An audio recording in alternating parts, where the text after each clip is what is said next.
Parliament budget సమావేశాల తేదీల్లో మార్పులు చేయనుంది కేంద్రం. ప్రస్తుతం ఫిబ్రవరిలో నిర్వహిస్తున్న బడ్జెట్ సమావేశాలను జనవరిలో నిర్వహించేందుకు ప్లాన్ చేస్తోంది. ఏప్రిల్ 1 లోపే బడ్జెట్ ప్రాసెస్ మొత్తం కంప్లీట్ చేయాలని భావిస్తోంది సర్కార్.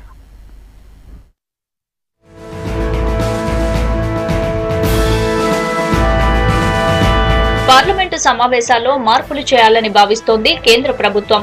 బడ్జెట్ సమావేశాలను ఫిబ్రవరి కంటే ఒక నెల ముందుగానే నిర్వహించేందుకు ప్లాన్ చేస్తోంది. జనవరి మంత్ లాస్ట్ డే రోజు బడ్జెట్ ను ప్రవేశపెట్టాలనే ఆలోచన చేస్తోంది కేంద్రం. వచ్చే వారం జరిగే కేబినెట్ సమావేశంలో వీటిపైనే ప్రధానంగా చర్చ జరగనుంది. రైల్వేకు సెపరేట్ బడ్జెట్ సాంప్రదాయాన్ని కూడా రద్దు చేసే ఆలోచనలో ఉంది కేంద్రం.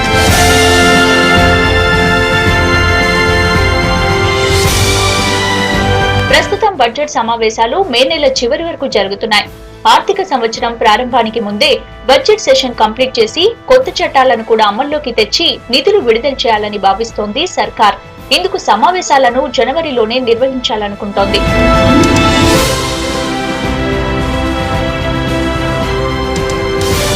కేంద్ర సర్కార్ కొత్తగా ప్లాన్ చేయనున్న డేట్స్ ప్రకారం జనవరి 24 నుంచి బడ్జెట్ సమావేశాలు ప్రారంభమవుతాయి. జనవరి 30న ఆర్థిక సర్వే సభకు సమర్పిస్తారు. 31న బడ్జెట్ ను పార్లమెంట్ లో ప్రవేశపెడతారు. బడ్జెట్ సమావేశాలు జనవరిలో నిర్వహిస్తే వింటర్ సెషన్ డేట్స్ కూడా కాస్త చేంజ్ అవుతాయి.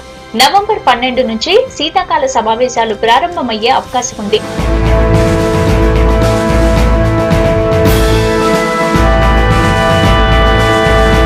బడ్జెట్ లో ఆదాయం, ఖర్చులతో పాటు ఇక నుంచి ప్రతి పథకానికి టైం బాండ్, నిధుల కేటాయింపు, లక్ష్యాలు ముందుగానే వివరిస్తారు. దీంతో ప్రతి పథకంతో భవిష్యత్తులో ఎలాంటి అభివృద్ధి జరగనుందో ముందుగానే తెలుస్తుంది.